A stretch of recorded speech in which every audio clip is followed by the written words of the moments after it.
Assalamualaikum warahmatullahi wabarakatuh. Jumpa lagi di channel Arif Haji.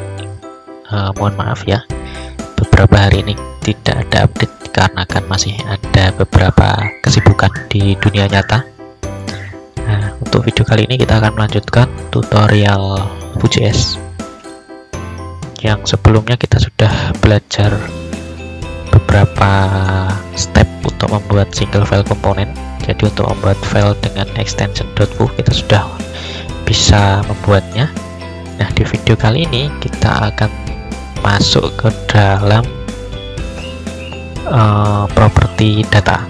Jadi kita akan membuat sebuah variabel lalu kita tampilkan di HTML-nya seperti itu. Kita masih akan pakai project yang kemarin kita teruskan. Jadi teman-teman, strukturnya seperti ini ya. Kemarin kita sudah membuat file ini, tombol saya ini sebagai single file komponen yang di dalamnya ada 3 segmen ya.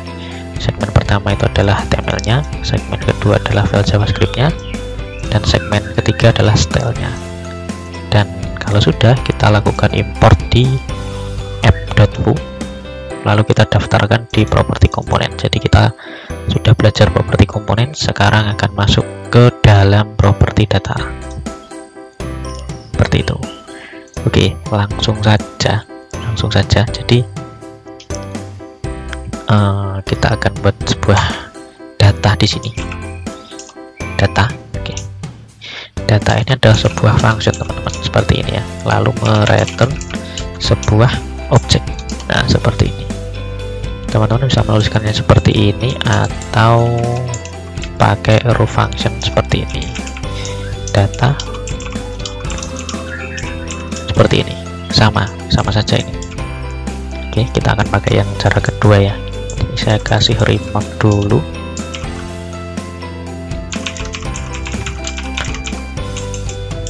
Tanpa row function.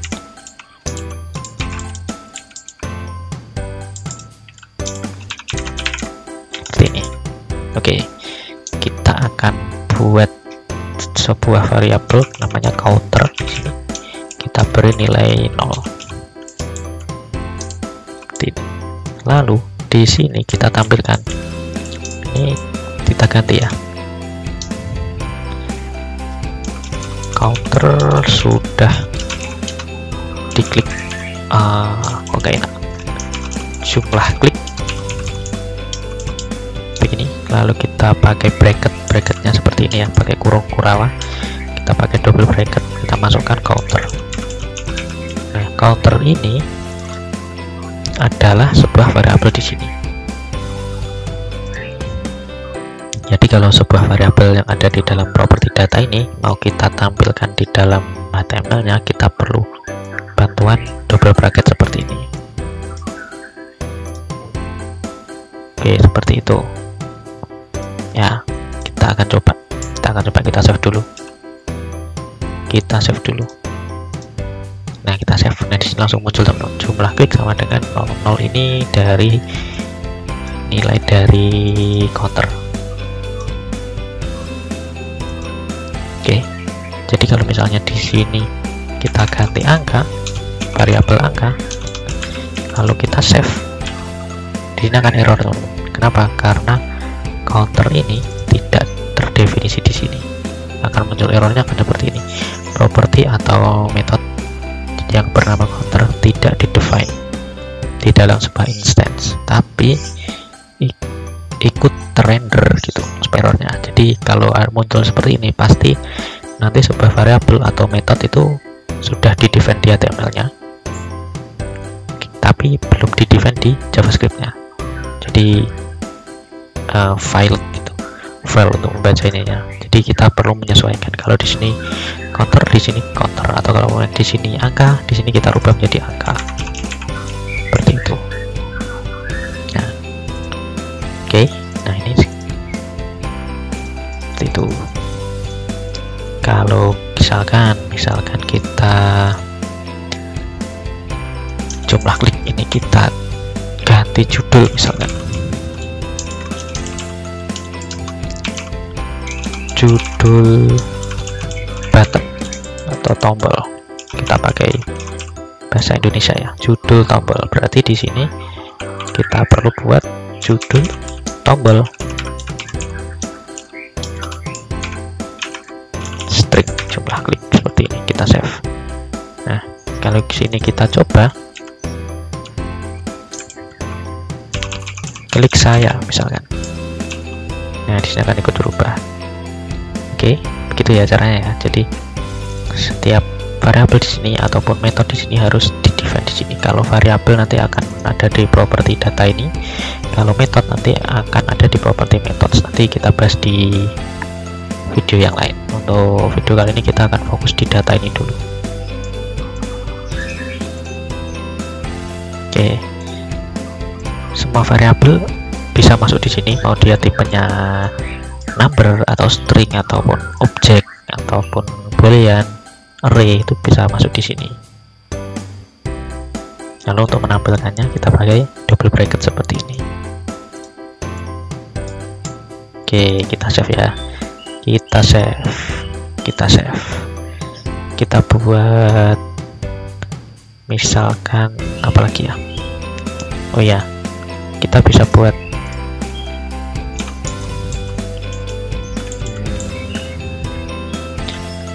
judul tombol saat di hover, misalkan kan ada kan waktu kita tombol di sini kan bisa di hover, misalkan di sini bisa nggak? Nah, kita pakai title misalkan, halo saya adalah tombol. Kita save di sini, kita hover di sini. Nah ya, seperti ini. Ini kan sebuah title, tapi kan ini kan kita menuliskan langsung seperti biasa tanpa memasukkan variabel dari foo. Nah, kita mau coba halo saya adalah tombol ini, kita ganti sebuah variabel, kita masukkan di sini, lalu kita copy nama variabelnya, kita masukkan di sini. Nah, seperti ini. Lalu di depannya kita tidak bisa langsung menuliskan title seperti ini, kita harus melakukan binding. Binding itu untuk mengenalkan elemen HTML. Jadi kita harus agar tahu bahwa itu sebuah variabel dari sini, sebuah variabel dari foo instance. Kita bisa pakai vbind seperti ini, lalu kita kasih titik koma. Nah,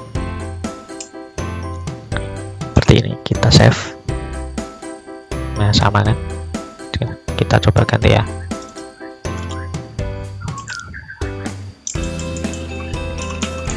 Klik saya dong. Ini kita ganti, balikan ke jumlah klik. Jadi judul tombolnya akan berubah jumlah klik. Lalu kalau di hover akan muncul string ini, klik saya dong. Kita save.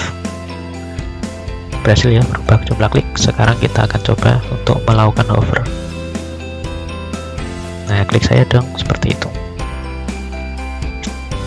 Jadi ini variabelnya, ini variabelnya. Nah, bedanya adalah jika kita ingin menampilkan di display, jadi kita akan menampilkan ke user, kita perlu pakai ini, double bracket seperti ini, untuk melakukan untuk menampilkan variabel itu ke user. Nah, seperti ini.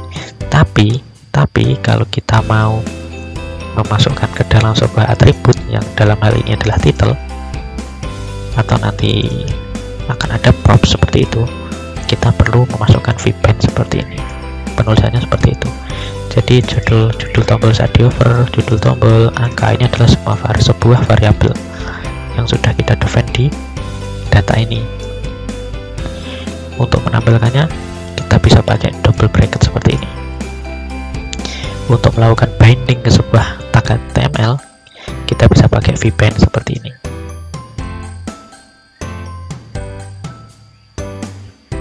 Oke, paham ya sampai sini ya. Jadi ini hanya sebuah penulisan aja. Jadi misalkan saya ingin menampilkan ini judul tombol saat di hover, kita bisa masukkan misalkan di sini. Kalau mau menampilkan, ingat ya, kalau mau menampilkan kita pakai double bracket seperti ini, save. Nah, muncul klik saya dong, klik saya dong, klik saya dong gitu. Sebelumnya tombol, karena ini saya tampilkan di luar.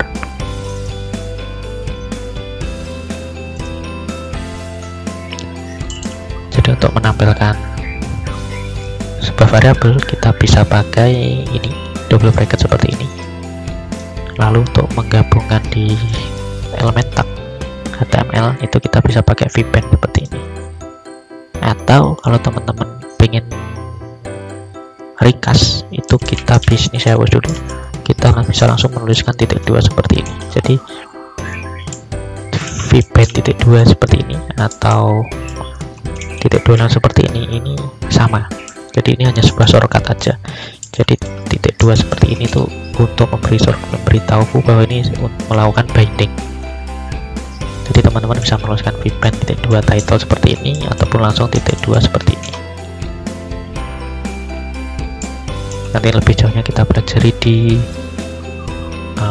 syntax template. Nanti ada template di situ, kita akan belajar gimana cara atau aturan-aturan yang ada di Vue dalam menuliskan sebuah binding ataupun direktif ataupun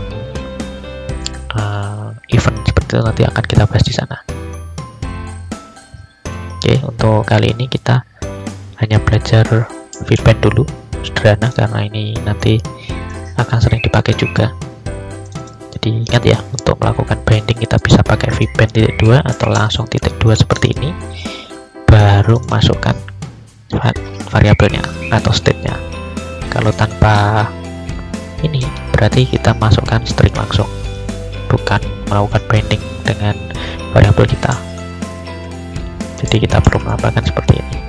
Untuk menampilkan ke user, kita perlu bracket titik 2 seperti ini. Lalu ingat, di sini bentuknya adalah function ya, data ini bentuknya function. Jadi bukan langsung objek, karena kalau langsung objek itu nanti variabelnya tidak akan bisa scope di sebuah komponen ini aja. Jadi misalkan ini nanti kita klik, jadi di sini akan berubah, ini berubah ikut berubah walaupun kita ngeklik yang komponen pertama aja. Jadi komponen yang data di komponen lain itu akan ikut berubah seperti itu. Jadi pastikan data ini bentuknya sebuah function. Kalau pakai ESLint sepertinya nanti sudah akan muncul error otomatis kalau data ini bentuknya tidak function. Seperti itu. Oke, sampai sini dulu tutorial properti data ya. Setelah ini kita akan masuk ke methods. Kita akan mencoba merubah nilai dari angka ini. Oke, terima kasih teman-teman sudah menonton video ini sampai selesai. Semoga bermanfaat dan wassalamualaikum warahmatullahi wabarakatuh.